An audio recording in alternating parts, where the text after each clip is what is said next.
అఖిలతో romantic time గడిపిన సాగర్ ఫైనల్గా ఆమెతో కలిసి ముక్తా ఫ్యామిలీ విల్లాకి స్టార్ట్ అయ్యాడు. కాసేపటికి ముక్తా ఫ్యామిలీ విల్లాకి చేరుకున్న సాగర్ కారు దిగి అఖిలతో కలిసి లోపలికి అడుగుపెట్టాడు. అక్కడే ఒక పక్కన నిలబడి తన గ్రాని ముక్తాదేవితో మాట్లాడుతున్న స్వరూప్ ఆవేశంగా వాళ్ళ ముందుకు వచ్చి, ఏయ్ సాగర్, నీకు కొంచెం కూడా సిగ్గులేదా? మొన్న అంత పెద్ద రాద్ధాంతం చేసి మాకు రావాల్సిన ఫండ్స్ ఆగిపోయేలా చేసి నష్టం కలిగించిందే కాకుండా మళ్ళీ ఏ మొహం పెట్టుకొని ఇక్కడికొచ్చావ్?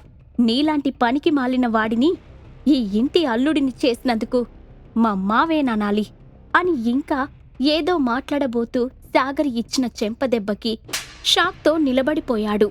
అతన్ని బిత్తిరి చూపులు చూసిన సాగర్, ఏంట్రా, ఒక్క దెబ్బ తగిలేసరికి నోరు పడిపోయిందా? ఇప్పటివరకు నోటికి అడ్డు అదుపు లేకుండా వాగావు కదా, ఇప్పుడు నోరు తెరిచి మాట్లాడు చూద్దాం అని ఎర్రబడ్డ కళ్ళతో కోపంగా చూశాడు. అతని చూపుకి భయపడిన స్వరూప్ భయంతో గుటుకలు మింగుతూ 2 అడుగులు వెనక్కి వేసి, మా గ్రాని చూస్తుండగానే నన్ను కొట్టావు కదా, ఈరోజు నీ అంతు తేలుస్తాను. అసలు ఇదంతా ఆ అఖిల వల్లే వచ్చింది. ఆ రోజు తనే నోరు మూసుకొని ఉండుంటే ఇప్పుడు మాకు ఈ పరిస్థితి వచ్చేది కాదు అని మేకపోతూ గాంభీర్యం ప్రదర్శించాడు. ఛీ, ఇంత అన్యాయంగా మాట్లాడటానికి మీకు సిగ్గులేదా? ఇన్నాళ్ళు మీ ఫ్యామిలీకి కాస్త ఎథిక్స్ ఉన్నాయని అనుకున్నాను, కానీ మొన్న మీరు అఖిలతో ప్రవర్తించిన పద్ధతికి మీ మీద పూర్తిగా గౌరవం పోయింది. డబ్బు కోసం ఈ ఇంటి అమ్మాయిని, అది కూడా పెళ్ళైన స్త్రీని అమ్మకానికి పెట్టిన మీ ముందు విలువల గురించి మాట్లాడటం కూడా హాస్యాస్పదం. మీ పరిస్థితికి మీరే సిగ్గుపడండి అని ఆ ఫ్యామిలీ మెంబర్స్ అందరి వైపు అసహ్యంగా చూశాడు సాగర్. ఆ మాటకి రెచ్చిపోయిన ముక్తాదేవి, నువ్వు చాలా ఎక్కువగా మాట్లాడుతున్నావు సాగర్. అఖిల నా మనవరాలు. తనకి ఏది మంచో ఏది చెడో నాకు బాగా తెలుసు. ఈ విషయంలో నువ్వు కలగజేసుకోకుండా ఉంటే చాలా మంచిది అని ఆవేశంగా చెప్పింది. వావ్, నా భార్య విషయంలో మాట్లాడే హక్కు నాకు లేదని చెప్తున్న మీకు హ్యాట్స్ ఆఫ్ చెప్పాలి ముక్తాదేవి గారు. మీ పెద్దరికం చూస్తుంటే నాకు నవ్వొస్తుంది. అసలు నా భార్య విషయంలో మీ అజమాయిషీ ఏంటి? తను ఎవరితో ఉండాలో డిసైడ్ చేసే హక్కు మీకు ఎవరిచ్చారు? ఈ రోజుతో ఈ విషయాలన్నీ తేలుస్తాను. ఈ ఇంట్లో నా భార్య స్థానం ఏంటో అందరికీ తెలిసేలా చేస్తాను. Get ready. అదే రీతిలో బదులిచ్చాడు సాగర్. అప్పటి వరకు అదేదో సినిమా అన్నట్టు చూస్తూ ఉన్న ఫ్యామిలీ మెంబర్స్ అందరూ ఒక్కసారిగా సాగర్ జోక్ చేసినట్టు పడి పడి నవ్వారు.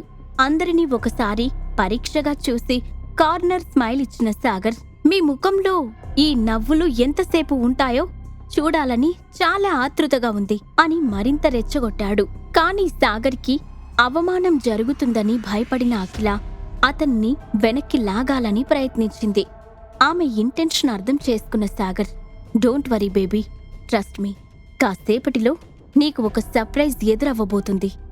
అప్పుడు నవ్వినా ఈ ముఖాలన్నీ మాడిపోతాయి.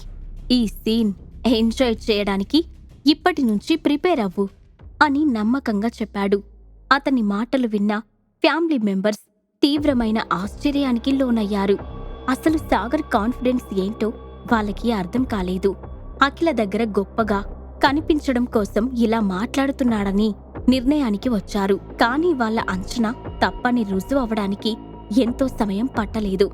సాగర్ కాల్ అనంతరం హైదరాబాద్కి బయలుదేరి వచ్చిన బద్రీనారాయణ ఆ రోజు ఉదయం ముక్తా ఫ్యామిలీ విల్లాకి వచ్చాడు.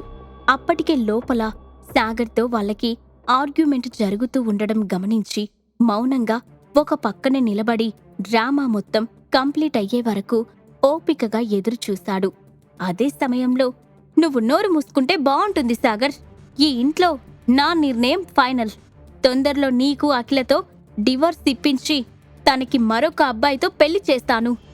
ఆ విషయంలో నేనాల్రెడీ ఒక నిర్ణయానికి వచ్చాను. వెంటనే ఇక్కడి నుంచి వెళ్ళిపో, లేదంటే సెక్యూరిటీ గార్డ్స్తో మెడపట్టి బయటకు గెంటిస్తాను అని ఆవేశంగా వినిపించిన ముక్తాదేవి మాటలకు ఆశ్చర్యపోయాడు బద్రీనారాయణ. ఓ గాడ్, ఈ ఫ్యామిలీ మెంబర్స్ ఎవరికీ బుర్ర అనేదే లేదా?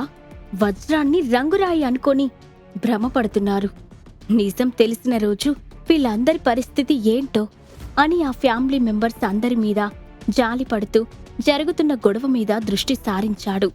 ముక్తాదేవి మాటలకి సాగర్తో పాటు శైలజ, అఖిల కూడా షాక్ అయ్యారు. అందరికంటే ముందు రియాక్ట్ అయిన Akhila, what nonsense are you talking Rani? నా లైఫ్లో సాగర్కి తప్ప మరొకరికి స్థానం లేదంటే మళ్ళీ పెళ్లి చేస్తానంటావేంటి? Have you lost your mind? మళ్ళీ చెప్తున్నాను, జాగ్రత్తగా విని గుర్తుపెట్టుకో. సాగర్ నా హస్బెండ్. తన నుండి నన్ను వేరు చేయడం మీ తరం కాదు. Got it? అని గట్టిగా అరిచింది. ఆమెలో ఇప్పటి వరకు అలాంటి యాంగిల్ ఊహించని ముక్తాదేవి మొదటిగా షాక్ అయ్యింది. కాని వెంటనే తేరుకొని, ఈ మధ్యన నువ్వు నాకు మర్యాద ఇవ్వడం మర్చిపోతున్నావగిలా. ఒకసారి ఊరుకున్నాను కదా అని ప్రతిసారి అదే పద్ధతి అనుసరిస్తే క్షమించను. నీ తండ్రి వల్ల జరిగిన నష్టాన్ని పూడ్చవలసిన బాధ్యత నీ మీదే ఉంది. కేవలం మీకోసం ఈ కుటుంబం అందరినీ నష్టాలలో వదిలేయలేను. కాబట్టి నువ్వు నా నిర్ణయానికి తల వంచాల్సిందే. దానికి తిరుగులేదు అని తేల్చి చెప్పింది ముక్తాదేవి. అవునా? నా తండ్రి చేసిన తప్పుకి నేను తల వంచాలంటే మరి మీ కన్న కొడుకు చేసిన తప్పుకి నువ్వు కూడా తల వంచాలి కదా గ్రాని. ఎందుకంటే ఆయన నాకు తండ్రి అవడానికి ముందు నీకు కొడుకు. ఈ పాపంలో మనిద్దరికీ సమాన వాటా ఉంటుంది కదా. ఇంత చిన్న లాజిక్ ఎలా మర్చిపోయావ్?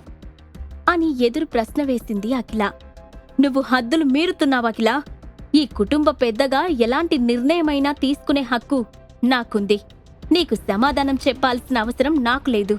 నోరు మూసుకొని చెప్పినట్టు చెయ్యి. మన లాయర్ తీసుకొచ్చే విడాకుల పేపరు మీద సంతకం పెట్టు. తొందరలో నీకు దేవరాజ్కి పెళ్లి చేస్తాను. అప్పుడు నీతో పాటు మన ఫ్యామిలీ పొజిషన్ కూడా బాగుపడుతుంది అని గొంతు చించుకొని అరిచింది ముక్తాదేవి. నా గొంతులో ప్రాణం ఉండగా సాగర్ చేతిని విడిచిపెట్టను. మీరేం చేసుకుంటారో చేసుకోండి. అవసరమైతే ఆ పెళ్ళేదో మీరే చేసుకోండి. ఇంకా మంచి బెనిఫిట్ ఉంటుంది అని సహనం నశించిన అఖిల ఏమాత్రం తగ్గకుండా సమాధానం చెప్పింది. ఆ ఇద్దరి మధ్య వాదన తారాస్థాయికి చేరడంతో ఇదే సరైన సమయం అని భావించిన సాగర్ సైలెంట్గా తన మొబైల్ తీసి ప్లాన్ ఇంప్లిమెంట్ చేయమని బద్రీనారాయణకు మెసేజ్ చేశాడు. ఆ మెసేజ్కి, నేను ఆల్రెడీ ఇక్కడే ఉన్నాను సాగర్. చాలా సేపటి నుండి ఇక్కడ జరుగుతున్న గొడవ ఎంజాయ్ చేస్తున్నాను. కేవలం మీ ఇన్స్ట్రక్షన్స్ కోసం ఎదురు చూస్తున్నాను అని రిప్లై ఇచ్చి అప్పుడే వచ్చినట్లు బిహేవ్ చేస్తూ లోపలికి ఎంటర్ అయ్యాడు బద్రీనారాయణ. ఈ ప్రశ్నలన్నింటికీ సమాధానం తెలియాలంటే నెక్స్ట్ ఎపిసోడ్ వినాల్సిందే. Stay tune to pocket FM.